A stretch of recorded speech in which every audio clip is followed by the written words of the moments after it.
నమస్కారం. ప్రేక్షకులందరికీ శుభోదయం.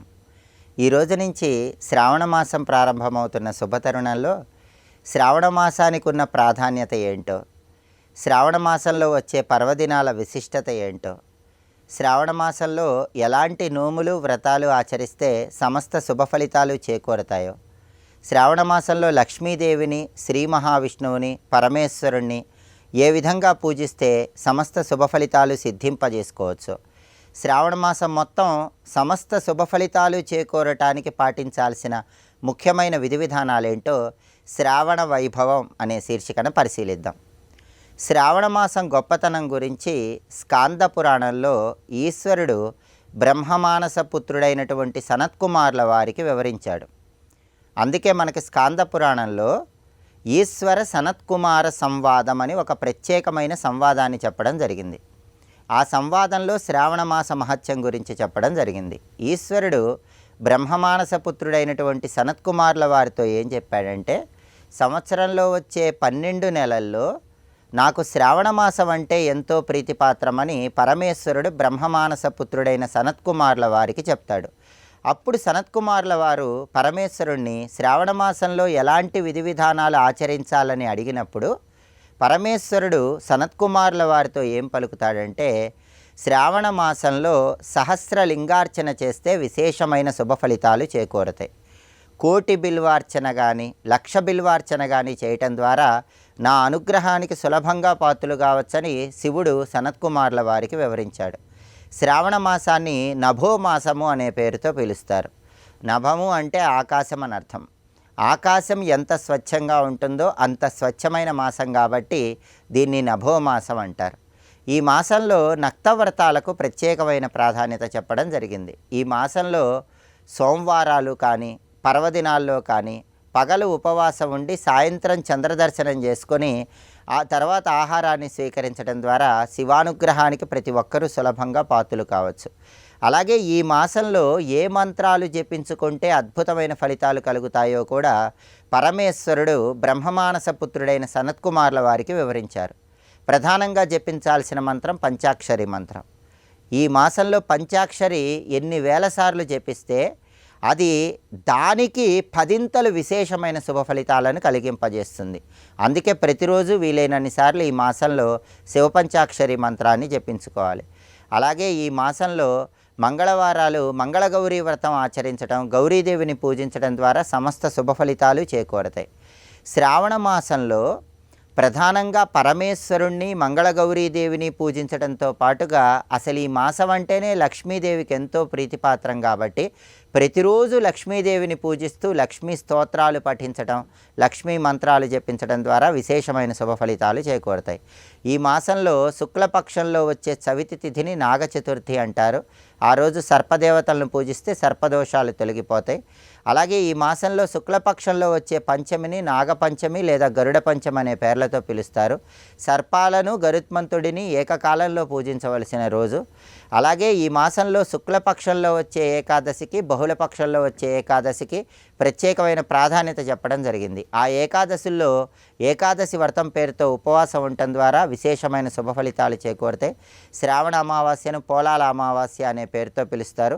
ఆ రోజు కుశ సంగ్రహణం అనే ఒక ప్రత్యేకమైన విధి విధానాన్ని పాటించడం ద్వారా కూడా సమస్త శుభ ఫలితాలు చేకూరుతాయి. కాబట్టి పర్వదినాల మాసంగా పిలువబడే శ్రావణ మాసంలో ఈ ప్రత్యేకమైన విధి విధానాలు పాటిస్తే విశేషమైన శుభ ఫలితాలు సిద్ధింపజేసుకోవచ్చు. రేపు శ్రావణ మాస శుక్లపక్ష విధియ తిథి ఉంది. ఈ తిథి సందర్భంగా ఔదుంబర వ్రతాన్ని ఏ విధంగా ఆచరిస్తే సమస్త శుభ ఫలితాలు చేకూరుతాయో రేపటి శ్రావణ వైభవం అనే శీర్షికలో పరిశీలిద్దాం. నమస్కారం.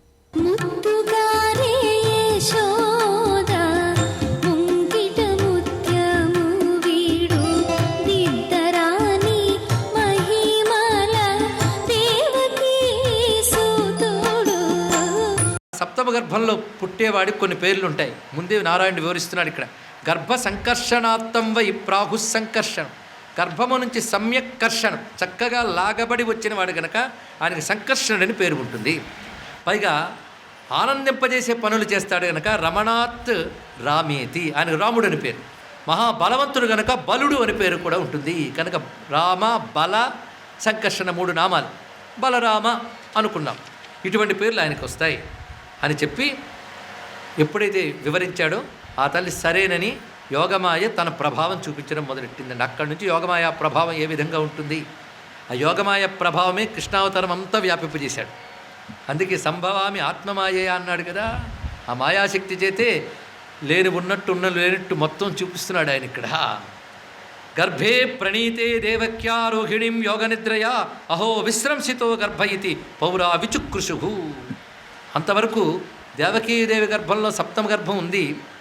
అది జన్మించేటప్పటికి ఏ ప్రమాదం వస్తుందో అని అందరూ అనుకుంటూ ఉన్నారు. తల్లి కూడా అనుకుంటుంది. ఆశ్చర్యకరం, ఆ మధ్యలోనే జగన్మాత ఆ గర్భాన్ని తీసి రోహిణీదేవి గర్భంలో ప్రవేశింపజేసింది. సామాన్యులు తెలియని వాళ్ళు అందరూ ఏమనుకున్నారంటే దేవకీదేవికి సప్తమ గర్భం పోయింది అనుకున్నారు. తల్లి బాధపడింది. కానీ సప్తమ గర్భం పోయింది కనుక ఇకపై రాబోయేది అష్టమ గర్భమే, ఇది అందరూ అనుకుంటున్నారు. కొంతకాలానికి ఆ తల్లికి అష్టమ గర్భం వస్తున్నది. ఇప్పుడు అష్టమ గర్భం వస్తున్న సందర్భాన్ని ఎంత అద్భుతంగా వర్ణించారంటే, వసుదేవునిలో విష్ణు తేజస్సు ప్రవేశించి తద్వారా మాతృగర్భంలోకి వెళ్ళాలి. ఇప్పుడు వసుదేవునిలో విష్ణువు యొక్క తేజస్సు ప్రవేశించింది సూక్ష్మ రూపంలో. ఆశ్చర్యం, అప్పుడు ఎలా ఉన్నాడయ్యా ఆయన అంటే, ఇదివరకు వసుదేవుడు తపస్సు చేత, పవిత్రత చేత, ధర్మము చేత, అధ్యయన యాగాదుల చేత తేజస్సుతో ఉండేవాట. అందుకే ఎవరు చూసినా ఆయన చూస్తే నమస్కరించేవారు, గౌరవించేవారు. ఇప్పుడు ఆ తేజస్సుని మించిపోయి మరేదో తేజస్సు కనబడుతుంది. అది చూసి దురాసదోతి దుర్ధర్షో భూతానాం సంబభూవ, ఆ మహా తేజస్సు చూసి ప్రజలు కళ్ళు తెరిచి నేరుగా చూడలేకపోతున్నారు. అలాంటి తేజస్సు ఆయనలో ప్రవేశించింది. పౌరుషం ధామ అన్నారు ఇక్కడ. అంటే పరమపురుషునికి చెందినటువంటి తేజస్సు పౌరుషం ధామ. ఆ తేజస్సు ప్రవేశించింది. ఎప్పుడు ఇతని శరీరమే మారిపోయింది, మహాకాంతిపుంజంగా ఉంది. పైగా జగన్మంగళమచ్యుతాంసం సమాహితం. చిత్రం ఏంటంటే, మాతృగర్భంలో ప్రవేశించాక కృష్ణుణ్ణి గర్భంలో పెట్టుకున్న దేవకీదేవి తేజస్సును వర్ణిస్తారు. తత్పూర్వమే తండ్రి యందు అంశగా ఉన్నటువంటి వాడు ఇప్పుడు తండ్రి తేజస్సు ఎలా ఉందో చెప్పడం ఆశ్చర్యం అండి. ఇక్కడ భాగవతంలో అందమైన అంశం. ఇక్కడ దధార సర్వాత్మకమాత్మభూతం కాష్ఠాయదానందకరం మనస్తః. చాలా విశేషమైనది. జగన్మంగళకరమై సర్వులకు ఆత్మ అయినటువంటి వాడు, అటువంటి వాడిని ఆయన మనస్సులో ధరించి ఉన్నాడు. అలా వసుదేవుని చేత ధరించబడినటువంటి ఆ తేజస్సు తల్లి గర్భంలో ప్రవేశింపజేయబడింది. ఇప్పుడు ఆ తల్లి ఎలా ప్రకాశిస్తున్నది అంటే, పూర్ణచంద్రుని దాల్చిన తూర్పు కన్య వలె ప్రకాశిస్తున్నది అన్నాడు ఇక్కడ. అంటే తూర్పులో చంద్రుడు ఉదయించేటప్పుడు ఎలా ఉంటుందో అలా చంద్రుల్లా ఆ నారాయణుడు తూర్పు కాంతల తల్లి దేవకీదేవి ప్రకాశిస్తున్నది. అంత తేజస్సావిళ్ళు భాషిస్తున్నదండి ఇక్కడ. సా దేవకీ సర్వజగన్నివాస నివాసభూత నితరాం నరేజే భోజేంద్ర గేహగ్నిశికే వరుద్ధ సరస్వతి జ్ఞానకలే యథా సతీ. అత్యద్భుతమైన ఉపానంతో రమ్యమైన శ్లోకాన్ని అందించాడు శుకయోగిందులు ఇక్కడ. అంత మహా తేజస్సు ఆ తల్లిలో ఉన్నప్పుడు ఆ తల్లి తేజస్సు పెరిగింది. అంత గొప్ప తేజస్సున్న తల్లి ఎక్కడుండాలండి? ఉంటే అద్భుతమైన భవనాల్లోనో అద్భుతమైన ఆశ్రమాల్లో ఉండాలి. కానీ ఎక్కడుంది? కంసుడి చెరసాల్లో ఉంది. ఎంత బాధాకరమైన ఉంది ఇక్కడ. అంటే ప్రతి వారి లోపల ఒక జ్ఞానం ఉంటుందిట. అలాగే జ్ఞానకలునిలో శారదాదేవిలాగా అమ్మ దేవకీదేవి కంసుడి చెరసాల్లో ఉందయ్యా. జ్ఞానకలునిలో నిశారదయును బోలే ఘటమునందు దీపకళికవోలే. కొండలో దీపంలాగా భ్రాత ఇంట నాకబడియుండే దేవకీ కాంత విశ్వగర్భగర్భయగుచు. జగన్నివాస నివాసభూత అన్నారు వ్యాసులు వారు. పోతన గారు విశ్వగర్భగర్భ అన్నారు. అంటే ప్రపంచమంతా ఎవడిలో ఉందో వాడిని తనలో ఉంచుకున్న తల్లి. ఎంత ఆశ్చర్యకరమండి. ప్రపంచమంతా ఎవళ్ళు ఉందో ఆ పరమాత్మని తన కడుపులో పెట్టుకుంది. ఎంత భాగ్యం చేసుకున్నదో ఆ తల్లి. ఆ విధంగా జగన్నివాసునికి నివాసమైన గర్భంతో ఉన్నటువంటి తల్లి, విశ్వగర్భుని గర్భంలో దాల్చినటువంటి తల్లి. ఈ స్థితిలో ఆమె ఉంటూ ఉండగా అక్కడ వాళ్ళ భయం ప్రవేశించిందిట. ఎంత అందమైన పదం చెప్పాడు ఇక్కడ. భాగవతంలో కవిత్వ మాధుర్యం సామాన్యం కాదు. ఆహైషమే ప్రాణహరో హరిర్గుహాం ధ్రువం శ్రుతోయన్న పురేయమిదృశి. అష్టమ గర్భం వచ్చిందని వార్త తెలిసిన వెంటనే గుండు గుబేలు అనిపించింది ఎవడికి? కంసుడికి. హరి గుహలో ప్రవేశించినట్లు అనిపించింది అన్నాడు. భాష తెలిస్తే ఇందులో అందం తెలుస్తుందండి. హరి అంటే విష్ణువు అని అర్థం, హరి అంటే సింహం అని అర్థం. సింహం గుహలోకి వచ్చినట్లుగా హరి అమ్మ గర్భంలోకి వచ్చాడు. ఇక్కడ గుహలోకి సింహం వచ్చినట్టు వచ్చాట. అంతేకాదు, సింహం గుహలోకి వస్తే భయం ఎలా పుడుతుందో వీడికి అలా భయం పుట్టుకుంది. ఇక్కడ భయం పుట్టుకుంది కంసునికి. ఇక ఆ తర్వాత నెలలు నిండుతూ ఉన్నటువంటి సమయంలో వీడికి భయం కూడా పెరుగుతూ వచ్చింది. అది ఎలా తయారైపోయింది అంటే, భయం అష్టమ గర్భం వచ్చిందన్న దగ్గర నుంచి వీడికి అంతవరకు ఉన్న భయం చాలా పెరిగిపోయిందండి. ఇక్కడ అంటే చింతన పరాకాష్ఠకి వెళ్ళిపోయింది. వాడి జ్ఞాననిష్ఠుడైపోయాడు. తింటున్నా, తిరుగుతున్నా, ఏ పని చేస్తున్నా కృష్ణుడే. మరి పానీయంబులు తావుచును, గుడుచుచును, భాషింపుచును, హాసలీలా నిద్రాదులు చేయుచున్, ఇవన్నీ మనం ప్రహ్లాదుడికి చెప్పుకున్నాం. ఏ పని చేసినా విష్ణు చిత్తనేనండి అంటే దండం పెట్టారు. ఆ పని చేస్తున్నాడు కంసుడు. ఏ పని చేస్తున్నా కృష్ణుడే. అయితే వాడు భక్తితో వీడు భయంతో తేడా అంతే. చింతన ఒక్కటే. ప్రేమగా తాకినా, భయంగా తాకినా, కోపంతో తాకినా నిప్పు తగలబెడుతుంది.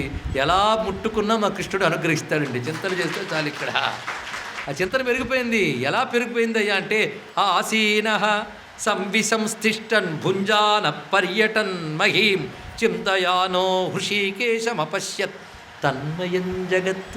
అంతా రామమయం, ఈ జగమంతా రామమయం అన్నట్టు వీడికి అంతా అష్టమగర్భమయం. అష్టమగర్భంలో పుట్టబోయే హరి గురించే అది తన్మయుడు. యోగంలో తన్మయత అనుకు భూమికి ఉంటుంది. క్రమక్రమంగా యోగం పండిపోతే తన్మయత భూమికి వెళ్తాం. తర్వాత తాదాత్మ్య భూమిక. ఇంకా అది కైవల్యం ఇంకేముంది. తన్మయత భూమికి వెళ్ళిపోతే చాలండి. హరియట, హరుడట, అఖిలాండ కోటులట, అందరిలోనూ పరమాత్ముడు వెలిగే ముచ్చట బాగా తెలుసుకోవే. అంత యోగంగా వెళ్ళిపోయాడు ఈయన ఇక్కడ. సర్వం శ్రీకృష్ణ చరణారవిందార్పణమస్తు. స్వస్తి.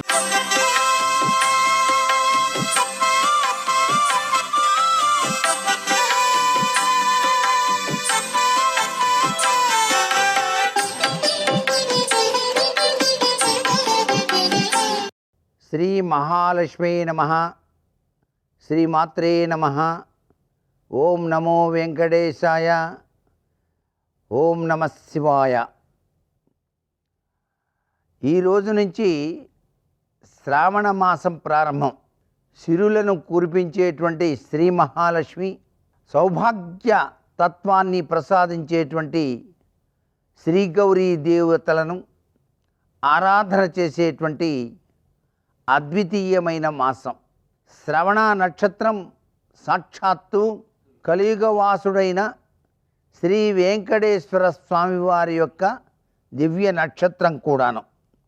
ఇది స్త్రీలందరికీ కూడాను ప్రీతికరమైన మాసం కాబట్టి వ్రతాలు, నోములు, పుణ్యక్షేత్ర తీర్థ దర్శనాలతో ఆధ్యాత్మిక భావన ప్రపంచంలో మనమంతా ఆనందించేటువంటి మాసం ఈ శ్రావణ మాసం.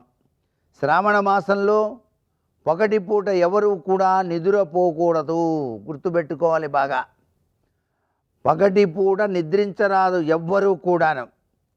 అలాగే ఏకభుక్తం విశేష ఫలం అంటే ఒంటి పూట భోజనం చేయటం కూడాను విశేషవంతమైనటువంటి ఫలాన్ని అందరికీ ప్రసాదిస్తుంది. ఈ మాసంలోనే గృహ నిర్మాణాదులు ఆరంభించినట్లయితే చాలా విశిష్టవంతమైనటువంటి భృత్యులాభమని మనకు మత్స్యపురాణం తెలియజేస్తోంది. శ్రావణ మాసంలో మంగళవారం నాడు గౌరీదేవిని, శుక్రవారం నాడు లక్ష్మీదేవిని ఆరాధన చేస్తాం. శనివారం కూడా విశేషకరమైనటువంటి రోజుగా చెప్తారు. సోమవారం కూడాను విశేషకరమైన రోజుగా చెప్తాం.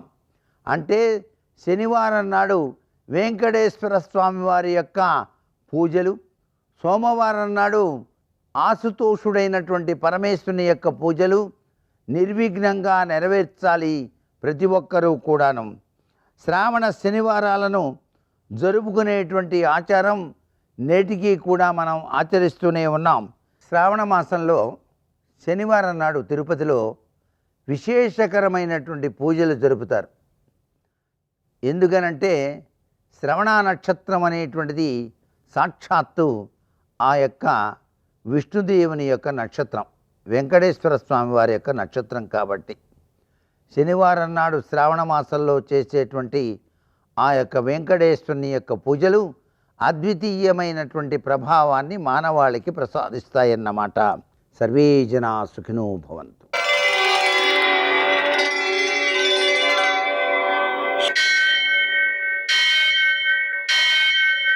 सहस्रशीर्षं देवं विश्वाक्षं विश्वशम्भुवं विश्वं नारायणं देवमक्षरं परमं पदं विश्वतः परमां नित्यं विश्वं नारायणगुं हरिं विश्वमेवेदं पुरुषस्तद्विश्वमुपजीवति पतिं विश्वस्यात्मेश्वरं शाश्वतं शिवमच्युतं नारायणं महाज्ञेयं विश्वात्मानं परायणम् सूर्यशौर्यमथेन्दुरिन्द्रपदवी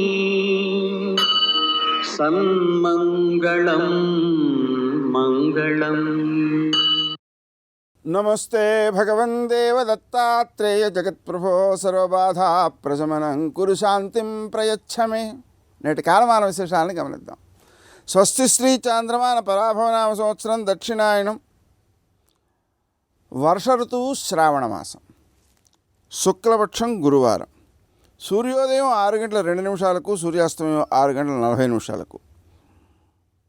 తిథి పాడ్యమి రాత్రి 8:45 వరకు, నక్షత్రం ఆశ్లేష ఉదయం 6:06 వరకు, తరువాత మఖ తెల్లవారుజామున 4:35 వరకు, వర్జం సాయంకాలం 5:22 నుంచి 6:52 వరకు, దుర్ముహూర్తం ఉదయం 10:15 నుంచి 11:05 వరకు, మరల మధ్యాహ్నం 3:18 నుంచి 4:08 వరకు, అమృతకాలం శేషంగా మిగిలింది ఉదయం 6:06 వరకు, మరల రాత్రి 2:23 నుంచి 3:53 వరకు, రాహుకాలం గురువారం కాబట్టి మధ్యాహ్నం 1:30 నుంచి 3 గంటల వరకు, అష్టకవర్గరీత్యా శుభప్రదమైన సమయం ఉదయం 10 గంటలకి.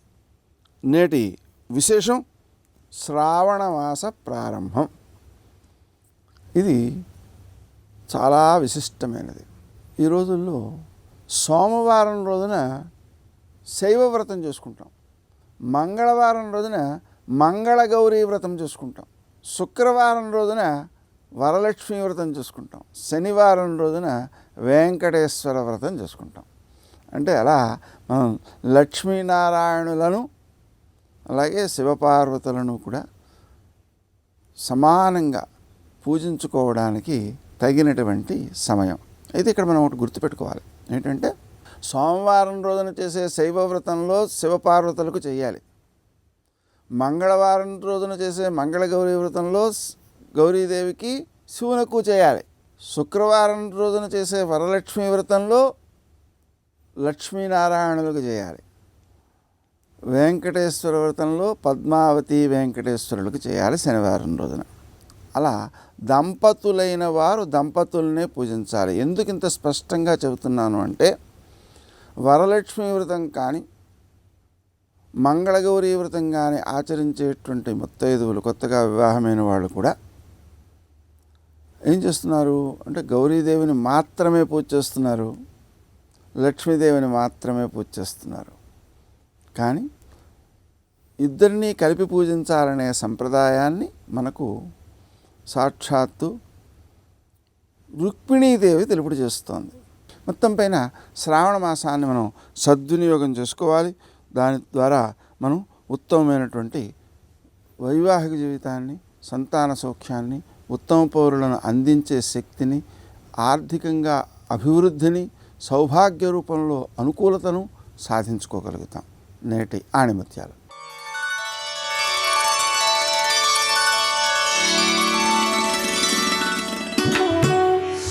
దేనికి బానిస కానివారే నిజమైన జ్ఞానులు.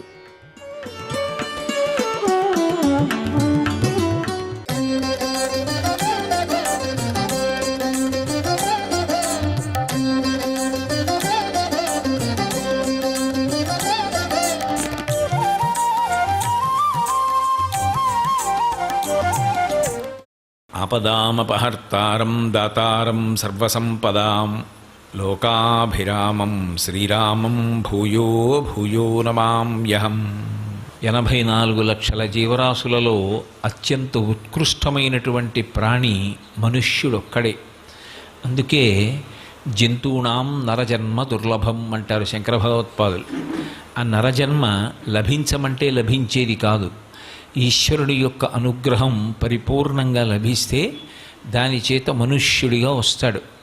ఆ మనుష్య ప్రాణికున్న గొప్పతనం ఏమిటి అంటే, శాస్త్రాన్ని ఆధారం చేసుకొని గురువుగారి దగ్గర శాస్త్రం నేర్చుకుని శాస్త్రానికి అనుగుణంగా కర్మానుష్ఠానం చేసి ఆ కర్మానుష్ఠానం చేసినటువంటి కారణం చేత ఈశ్వరుడి యొక్క అనుగ్రహాన్ని పొంది ఈశ్వరానుగ్రహం చేత చిత్తశుద్ధి పొంది చిత్తశుద్ధి పాత్రత అయిన కారణం చేత ఆ పాత్రత కారణంగా ఈశ్వరుని యొక్క అనుగ్రహంతో కలిగిన జ్ఞానము వలన ఇక మళ్ళీ పుట్టవలసిన అవసరం లేని పునరావృత్తి రహిత శాశ్వత శివ సాయుధ్య స్థితిని పొందడానికి యోగ్యమైనటువంటి ఏకైక ఆ దేహము, అటువంటి శరీరము కలిగినటువంటి ప్రాణి మనుష్యుడొక్కడే. అందుకే మనుష్య ప్రాణి అనేటప్పటికీ అంత విశేషమైనటువంటి స్థాయిని శాస్త్రం కల్పించింది. మళ్ళీ మనుష్యుడు తరించడానికి ఆ పూర్ణత్వాన్ని పొందడం కోసం ఋషులు దార్శనికులై ఆశ్రమం కింద విభాగం చేశారు జీవితాన్ని. ప్రారంభంలో బ్రహ్మచర్యము, తర్వాత గృహస్థాశ్రమము, తర్వాత వానప్రస్థము తర్వాత సన్యాసాశ్రమము, 4 ఆశ్రమాలు. ఇందులో అందరూ చిట్ట చివరి ఆశ్రమాన్ని ఆశ్రయించినా ఆశ్రయించకపోయినా కనీసం ఈ 3 ఆశ్రమాలలోనైనా తరించే ప్రయత్నం చేస్తారు. తరించుట అంటే దాటుట అని. ఏది దాటుట అంటే జనన మరణ చక్రం నుంచి విడుదల పొందడం, సంసార సముద్రాన్ని దాటడం. పునరపి జననం పునరపి మరణం పునరపి జననీ జఠరే శయనం ఇహ సంసారే బహుదుస్తారే కృపయాపారే పహిమురారే అంటారు శంకర భగవత్పాదులు. ఇందులో మీరు కొంచెం జాగ్రత్తగా గమనిస్తే బ్రహ్మచర్యాశ్రమం అంతా కూడా విద్యాభ్యాసానికి చెందినదై ఉంటుంది. అందుకే బ్రహ్మచారికి ఆర్థికమైనటువంటి ఆంక్షలు కానీ అనుష్ఠాన సంబంధమైన ఆంక్షలు కానీ చాలా విశేషంగా ఏమి విధించరు. ఏకాదశి నాడు ఉపవాసం చెయ్యమని శాసనం చెయ్యరు. లేదా కనీసంలో కనీసం అతను తన అన్నాన్ని తాను సంపాదించుకోవలసినటువంటి అవసరాన్ని కూడా కల్పించరు. అది భిక్షాన్నం తీసుకొచ్చి ఇస్తే తల్లిగా ఆ గురుపత్ని వడ్డిస్తుంది.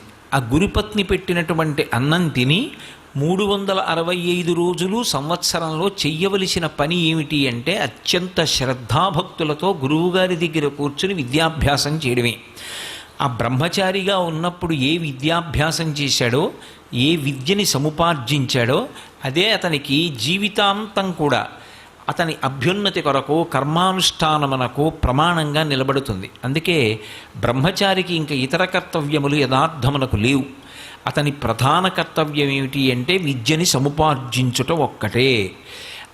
అథవా ఆ విద్య సముపార్జించడానికి బుద్ధి నిలబడ్డం కోసం అన్ని వేళలా భగవంతుని యొక్క అనుగ్రహం బుద్ధి యందు ప్రచోదనం కావడం కోసం ఆయన చెయ్యవలసింది ఒక్క సంధ్యావందనం చేస్తాడు, గాయత్రీ మంత్రానుష్ఠానం చేస్తాడు, ఆ జపం చేసి సమిధాదానం చేస్తాడు. గురువుగారి యొక్క అగ్నిహోత్రంలోకి లేదా తండ్రి గారి అగ్నిహోత్రంలోకి సమిధని ప్రదానం చేస్తాడు. అందుకే బ్రహ్మచారికి అంతగా ధన సంబంధమైనటువంటి విషయంతో ముడిపడేటటువంటి అవసరం ఉండదు.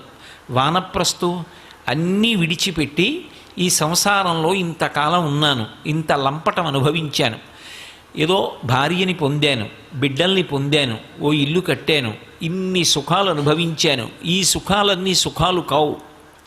ఇవాళ సుఖం అని అనుభవించింది రేపు దుఃఖంలా అనిపిస్తుంది. కాబట్టి ఇవి కాదు సుఖాలు. ఏది శాశ్వతమైన సుఖము అంటే అంబుజోదర దివ్యపాదారవింద చింతనామృతపాన విశేషమత్త చిత్తమీరీతి ఇతర విషయంబు చెరనీర్చు వినుత గుణశీల మాటలు వేయునేలా అంటాడు ప్రహ్లాదుడు. అలా ఎప్పుడూ భగవంతుని యందు మాత్రమే చిత్తముంచుకోగలిగినటువంటి ప్రశాంత స్థితి కావాలి. సర్వం శ్రీ ఉమామహేశ్వర పరబ్రహ్మార్పణమస్తు. స్వస్తి.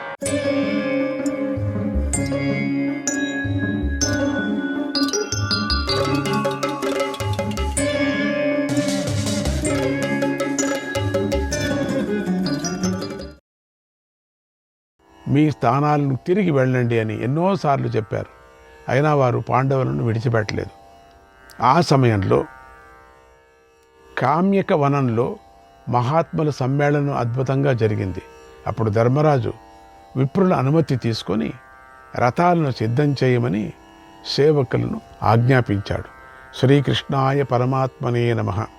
23వ అధ్యాయం. శ్రీకృష్ణుడు ద్వారకకు వెళ్ళిన తర్వాత ధర్మరాజు, భీముడు, అర్జునుడు, నకుల సహదేవులు, ద్రౌపది, ధౌమ్యుడు రథాలలో ప్రయాణించటానికి సిద్ధమయ్యారు. అటు శ్రీకృష్ణుడితో పాటుగా ఆయుధాలు ధరించిన 20 మంది సైనికులు వెళ్ళారు. వారు ధనస్సులు, శస్త్రాలు, బాణాలు, యంత్రాలు మొదలైన ఆయుధాలను తీసుకొని పశ్చిమ దిక్కులో ఉన్న ద్వారక వైపుకు వెళ్ళారు. తర్వాత సారథి అయిన ఇంద్రసేనుడు సుభద్ర యొక్క వస్త్రాలు, భూషణాలను, దాదులను, దాసీలను తీసుకొని తొందరగా రథం మీద పశ్చిమ దిక్కులో ఉన్న ద్వారకకు వెళ్ళారు. తర్వాత ధర్మరాజుపై గల ప్రీతితో కురుజంగాల దేశ ప్రజలు ఆయన దగ్గరకు వచ్చారు. ఆయనకు ప్రదక్షిణం చేశారు. ముఖ్యములైనటువంటి పెద్దలు, విప్రులు ధర్మరాజుతో మాట్లాడారు. ధర్మరాజు కూడా వారితో మాట్లాడారు. ఆ ప్రజల ఆదరాభిమానాలు చూసి సంతోషించి ధర్మరాజు కొంతకాలం అక్కడే ఉన్నాడు. ఆ సమయంలో ధర్మరాజు తండ్రి పుత్రులను చూసుకున్నట్లుగా ప్రజలను చూసుకున్నాడు. తన హృదయాన్ని నిర్మలంగా ఉంచుకున్నాడు. ప్రజలు కూడా తండ్రి పట్ల పుత్రులు ఎలా నడుచుకుంటారో అలా నడుచుకున్నారు. ధర్మరాజు అక్కడి నుండి బయలుదేరుతుండగా అక్కడి ప్రజలందరూ ధర్మరాజు చుట్టూ చేరి దుఃఖిస్తూ, అయ్యో ధర్మరాజు, మమ్మల్ని అందరినీ తండ్రిలాగా చూశావు, ఆదరించావు. ఇప్పుడు మమ్మల్ని విడిచి ఎక్కడికి వెళుతున్నావు? మేమందరము ఆ దుర్యోధనుణ్ణి ధిక్కరిస్తున్నాం, శకునుని, కర్ణుణ్ణి నిందిస్తున్నాం. ధర్మాన్ని ఆచరిస్తున్న నీకు ఇంత కష్టం కలగటాన్ని సహించలేకపోతున్నాం. ఆ పాపాత్ములందరినీ నిందిస్తున్నాం. నువ్వు అద్భుతమైన ఇంద్రప్రస్థపురాన్ని నిర్మించావు. దాన్ని విడిచిపెట్టి ఎక్కడికి వెళ్ళిపోతున్నావు? ఆ మహాత్ముడైనటువంటి ఆ మయుడు దేవసభ లాంటి మయసభను నిర్మించాడు కదా. అలాంటి అద్భుతమైన మయసభను విడిచిపెట్టి ఎక్కడికి వెళుతున్నావు అని అడిగాడు. అప్పుడు అర్జునుడు అందరికీ వినిపించేలాగా ఇలా అన్నాడు, ఓ ప్రజలారా, ధర్మరాజు వనవాస నియమాన్ని పూర్తి చేస్తాడు. శత్రువులైన ధృతరాష్ట్ర కుమారుల కీర్తిని తిరిగి లాక్కొంటాడు. మీరందరూ కలిసి మాకు చక్కగా కార్యసిద్ధి కలగాలని ప్రార్థించండి అన్నాడు. ఆ మాటలు విని విప్రులు, మిగిలిన వారందరూ ఎంతో సంతోషించారు. పాండవులను అభినందించారు. అందరూ ధర్మాత్రులలో గొప్పవాడైనటువంటి ధర్మరాజుకు ప్రదక్షిణలు చేశారు. తర్వాత ధర్మరాజు, భీముడు, అర్జునుడు, నకుల సహదేవులు వారి వద్ద సెలవు తీసుకొని ప్రయాణమయ్యారు. శ్రీకృష్ణాయ పరమాత్మనే నమః. 24వ అధ్యాయం. కురుజంగాల దేశంలో నివసించే ప్రజలందరూ వెళ్ళిన తరువాత ధర్మరాజు తన సోదరులతో ఇలా అన్నాడు, మనం ఈ 12 సంవత్సరాలు ఈ నిర్జనమైన వనంలో నివసించాలి. కనుక పశుపక్షాదులు ఉండే ప్రదేశం ఈ అడవిలో ఎక్కడ ఉందో తెలుసుకోండి. అక్కడ పూలు, పండ్లు సమృద్ధిగా లభించాలి, మంగళకరంగా ఉండాలి. అటువంటి అందమైన ప్రదేశాన్ని వెతకండి. అక్కడ పుణ్యాత్ములు కూడా ఉండే మరీ మంచిది. ఒక్కడ ఏమైనా అకస్మాత్ పుణ్యాత్ములు ఉంటే మంచిది. అటువంటి ప్రదేశాన్ని చూడండి. ఈ 12 సంవత్సరాలు మనం అక్కడ సుఖంగా జీవించాలి అన్నాడు.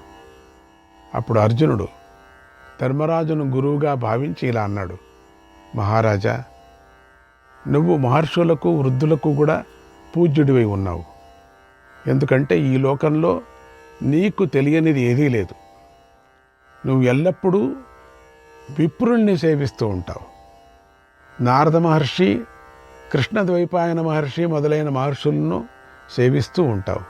నారద మహర్షి ఇంద్రియాలను వశంలో ఉంచుకొని దేవలోకం నుండి బ్రహ్మలోకం వరకు సంచరిస్తూ ఉంటాడు. సర్వలోకాల్లోనూ, అన్ని లోకాల్లోనూ, గంధర్వ అప్సరస లోకాల్లోనూ నిత్యము సంచరిస్తూ ఉంటాడు. ఆయనను నువ్వు సేవిస్తావు, పూజిస్తూ ఉంటావు. విప్రుల యొక్క మనస్సులోని భావాలు నీకు తెలుసు, వారి ప్రభావం నీకు తెలుసు. ఇందులో ఏ సందేహము లేదు. త్వమేవ రాజన్ జానాసి, త్వమేవ రాజన్ జానాసి, శ్రేయః కారణమేవ చ, శ్రేయః కారణమేవ చ, యత్రేచ్ఛసి మహారాజ, యత్రేచ్ఛసి మహారాజ, నివాసం తత్ర కుర్మహే, నివాసం తత్ర కుర్మహే. ఓ మహారాజా, శ్రేయస్సుకు కారణమైన జ్ఞానం నీకు తెలుసు కనుక నువ్వు ఎక్కడ ఉండాలా అని భావిస్తే అక్కడే మనం ఉందాం. ఇది ద్వైతవనం. ఈ వనంలో ఎన్నో అందమైన సరస్సులు ఉన్నాయి. ఈ సరస్సులన్నీ పవిత్రమైన జలం కలిగి త్రాగటానికి యోగ్యంగా ఉన్నాయి. ఎన్నో పూలు పళ్ళు ఇక్కడ ఉన్నాయి, ఎన్నో పక్షులు ఉన్నాయి. ఇది చాలా అందంగా ఉంది. ఇక్కడ ఈ 12 సంవత్సరాలు ఉండటానికి నేను సిద్ధం. ఓ ధర్మరాజా, నీకు ఇష్టమైతే మనం ఇక్కడే ఉందాం, లేదా నీకు ఇంకొక ప్రదేశం బాగుందని అనిపిస్తే అక్కడికి వెళదాం. ఈ నిర్ణయాన్ని చెప్పు అన్నాడు. అప్పుడు ధర్మరాజు, ఓ అర్జున, నువ్వు చెప్పింది బాగుంది, ఇక్కడ ఉండటం నాకు ఇష్టమే. అయితే కొద్దిగా లోపలికి వెళదాం. పుణ్యాత్ముల చేత ప్రసిద్ధికెక్కిన సరస్సులు అక్కడున్నాయి, ఆ చోటుకి వెళదాం అన్నాడు. పాండవులందరూ మిత్రులతో కలిసి పవిత్రమైన ద్వైతవనానికి వెళ్ళారు. అప్పుడు ధర్మరాజు వెంట ఎంతోమంది అగ్నిహోత్రం చేసే బ్రాహ్మణులు, అగ్నిహోత్రం లేని బ్రాహ్మణులు, అధ్యయనం చేసే బ్రహ్మచారులు, భిక్షువులు, వనవాసంలో నివసించేవారు ఉన్నారు. తపస్సులు, మహాత్ములు, కఠోర నియమాలను పాటించే విప్రులు కూడా ఉన్నారు. వారందరూ పాండవులతో కలిసి ద్వైతవనానికి వెళ్ళారు. అక్కడ తమాల, తాల, ఆమ్ర, మధుక, నీప, కదంబ, సాల, అర్జున, కర్ణికార మొదలైన వృక్షాలు ఉన్నాయి. గ్రీష్మ ఋతువు గడిచిన తర్వాత పూలు పూసే అనేక వృక్షాలు కూడా ఉన్నాయి. అటువంటి వృక్షాలతో నిండుగా ఉన్న ద్వైతవనాన్ని ధర్మరాజు చూశాడు. అక్కడ పెద్ద పెద్ద చెట్లు, కొమ్మల మీద నెమళ్ళు, చకోరాలు, చాతకాలు, కోకిలలు మొదలైన పక్షులు కూస్తున్నాయి. అవి కలకల రావాలు చేస్తున్నాయి. ఏనుగులు సంచరిస్తున్నాయి. సిద్ధులు, ఋషులు అందంగా ఉన్న సరస్వతీ నదిలో స్నానం చేసి నార వస్త్రాలను, జటాలను ధరించి ధర్మంగా జీవిస్తున్న వారిని ధర్మరాజు చూశారు. అక్కడ కొంతమందిని చూశారు. తర్వాత ధర్మరాజు సోదరులతోనూ జనాలతోనూ రథం నుండి కిందికి దిగాడు. ఇంద్రుడు స్వర్గంలోకి ప్రవేశించినట్లుగా ద్వైతవనంలోకి అడుగుపెట్టాడు. అలా వనప్రవేశం చేసిన ధర్మరాజును చూడాలని సిద్ధులు, చారణులు, వనవాసులు ఆయనను సమీపించి చుట్టుముట్టారు. అప్పుడు ధర్మరాజు సిద్ధులందరికీ నమస్కారం చేశాడు. వారు ధర్మరాజును మహారాజులాగా గౌరవించారు, దేవుడిలాగా పూజించారు. ధర్మరాజు వారందరికీ నమస్కరిస్తూ విప్రులతో కలిసి వనం లోపలికి వెళ్ళాడు. వనంలో ఉన్న తపస్సులు ధర్మరాజు దగ్గరికి వెళ్ళి ఆయనను తండ్రిలాగా గౌరవించారు. ధర్మరాజు బాగా పూలు పూసిన ఒక పెద్ద చెట్టు కింద కూర్చున్నాడు. తర్వాత భీమార్జునులు, నకుల సహదేవులు, ద్రౌపది అందరూ ధర్మరాజు వద్దకు వచ్చి కూర్చున్నారు. అప్పుడు ఆ మహావృక్షం ఏనుగులతో మహాపర్వతం శోభించినట్లుగా తనను ఆశ్రయించిన పంచపాండవులతో శోభించింది. శ్రీకృష్ణాయ పరమాత్మనే నమః. 25వ అధ్యాయం. పాండవులు భోగాలు అనుభవించటానికి యోగ్యులు. అటువంటి వారు కష్టాలను అనుభవిస్తూ వనవాసం చేయటానికి ద్వైతవనానికి వచ్చారు. వారు సరస్వతీ నదీ తీరంలో సాల వనంలో విహరించారు. అక్కడ ధర్మరాజు యతీశ్వరులకు, మునులకు, విప్రులకు అందరికీ మంచి ఫలాలనిచ్చి సంతోషపరిచాడు. అక్కడ పురోహితుడైన దౌమ్య మహర్షి పాండవులను తండ్రిలాగా చూసుకున్నాడు. పాండవులకు సంబంధించిన యజ్ఞాలను, పితృ సంబంధమైన కర్మలను చేయించాడు. అలా పాండవులు రాజ్యానికి దూరంగా వనంలో నివసిస్తున్నారు. ఒకనాడు వారి దగ్గరికి ప్రాచీన మహర్షి అయిన మార్కండేయుడు అతిథిగా వచ్చాడు. ఆయన అగ్నిలాగా వెలిగిపోతున్నాడు. దేవతలు, ఋషులు, మానవులు ఆయనను పూజిస్తున్నారు. మార్కండేయ మహర్షిని చూసిన వెంటనే ధర్మరాజు లేచి ఆయనను పూజించాడు. ఆ మహర్షి సర్వజ్ఞుడు, మహాత్ముడు, అమిత తేజస్సు కలవాడు. సంస్మృత్య రామం మనస మహాత్మా తపస్వి మధ్యే స్మయతామితౌజః. తపస్సులందరి మధ్యలోనూ ద్రౌపదిని, ధర్మరాజును, భీమార్జునులను, నకుల సహదేవులను చూసి ఆ మహర్షి మనస్సులో శ్రీరామచంద్రుని స్మరించి నవ్వు చిందించాడు. అది ధర్మరాజు గమనించాడు. ఓ మహర్షి, ఇక్కడ మునులంతా నా అవస్థను చూసి జాలి పడుతున్నారు, దయ తలుస్తున్నారు. అటువంటి వీరందరి మధ్యలోనూ మీరు నన్ను చూసి ఎందుకు నవ్వుతున్నారు అని అడిగాడు. అప్పుడు మార్కండేయుడు, నతాత వృష్యామి నచ స్మయామి ప్రహర్షజో మాం భజతే నదర్పక తవా పదం త్వద్య సమీక్ష రామం సత్యవ్రతం దాశరథిం స్మరామి. నాయన, నేను ఆనందించటం లేదు, సంతోషించటమూ లేదు, నీ స్థితిని చూసి నవ్వటం లేదు. నా నవ్వుకు కారణం ఉంది, చెబుతున్నాను విను. ఆనందం వల్ల కలిగే గర్వం నన్నెప్పుడూ తాకదు. ఇప్పుడు నీకు కలిగిన కష్టాన్ని చూసి సత్యవ్రతుడు, దశరథనందుడు అయినటువంటి శ్రీరాముణ్ణి నేను స్మరించాను, అంతే. అతడు కూడా తండ్రి మాట వల్లనే సోదరుడైన లక్ష్మణుడితో కలిసి అడవిలో జీవించాడు. ఋష్యమూక పర్వతాలలో సంచరించినప్పుడు నేను అతన్ని చూశాను. దశరథ కుమారుడైన శ్రీరాముడు ఇంద్రుడితో సమానమైన మహాత్ముడు. యముడిని కూడా నియంత్రించాడు, అంటే అంత గొప్పవాడు. నముచి అనే రాక్షసుడిని వధించాడు. అనఘుడు, పాపం లేనివాడు. అంతటి వాడైన శ్రీరాముడు తండ్రి ఆజ్ఞను పాటించాడు. తన ధర్మాన్ని పాటించి వనవాసం చేశాడు. శ్రీరాముని యుద్ధంలో ఎవరూ గెలవలేరు. ఆయన అజయుడు.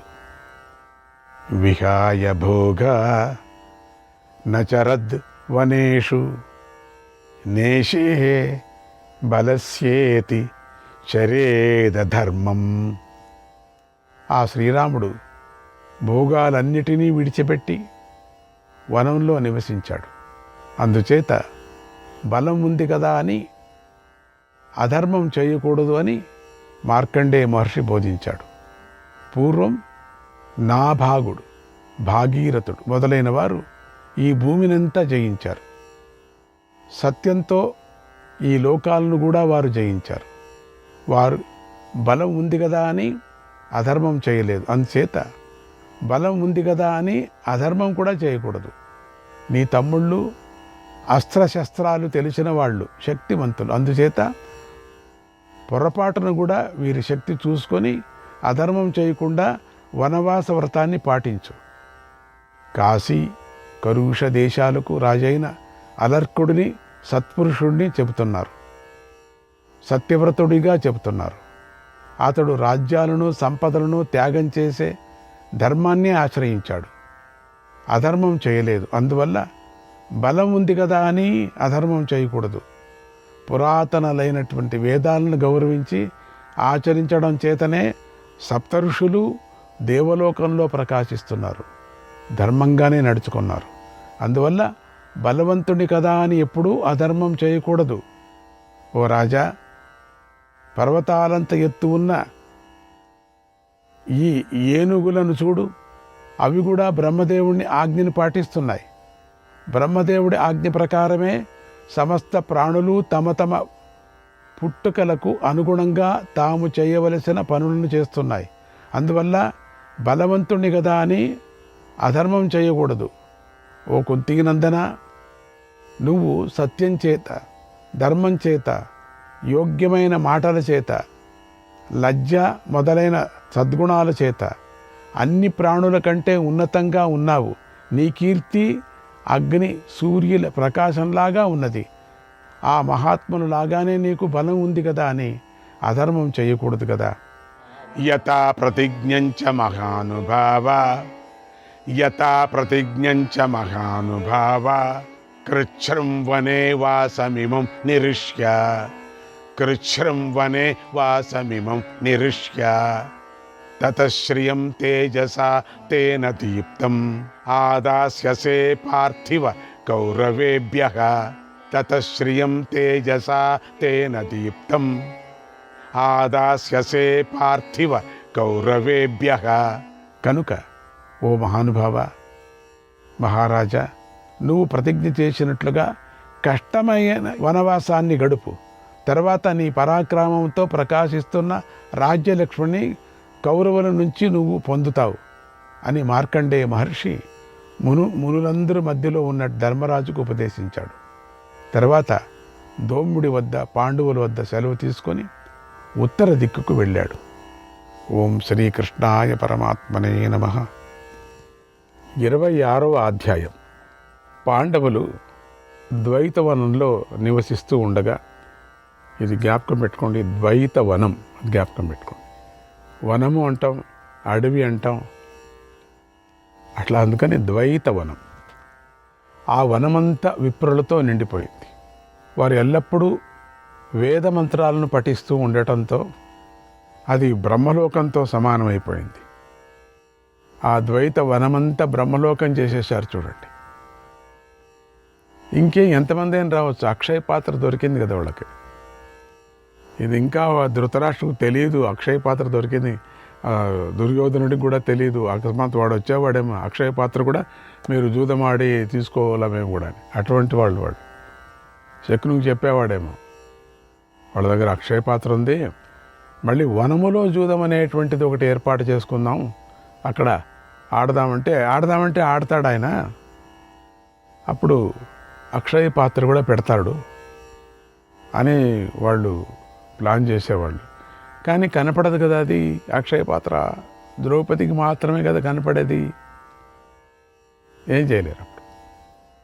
లేకపోతే చేసేవాళ్ళేమో, లేకపోతే ధర్మరాయ దాన్ని తీసి ఇసురు కొట్టేవాడేమో తీసుకుపోని. మేము అది కూడా చేసేవాడే ఆయన. ఎందుకంటే అది అన్నం అవుతూనే ద్రౌపది తింటూనే మాయమైపోతుంది అది.